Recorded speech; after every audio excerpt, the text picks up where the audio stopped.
వాక్యం మీరు విన్నారు, అర్థమవుతుంది. నేను కూడా 1-4 సార్లు వచ్చి మీ ఇంటికి వచ్చి ప్రార్థన చేసి చెప్తా ఉన్నాను, అర్థమవుతుంది.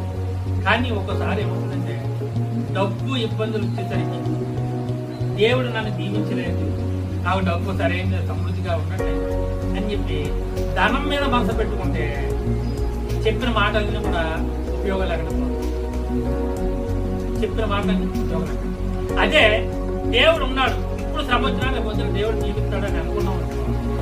అప్పుడేమవుతుందంటే ఆ ఫలించే విషయాల్లో దేవుడు మనల్ని ఊరంతలుగా ఫలింపజేస్తాడు. మంచి నేల పట్టిన ఎప్పుడైతే మనం ఈ హృదయం రాతి నేలగా ఉందా, ఈ హృదయం కొండల పొగలుగా ఉన్నాయా, ఈ హృదయం రోడ్డు పక్కన త్రోవ పక్కన గొట్టు కింద ఉందా అని మనం ఆలోచించుకోగలిగితే మనకు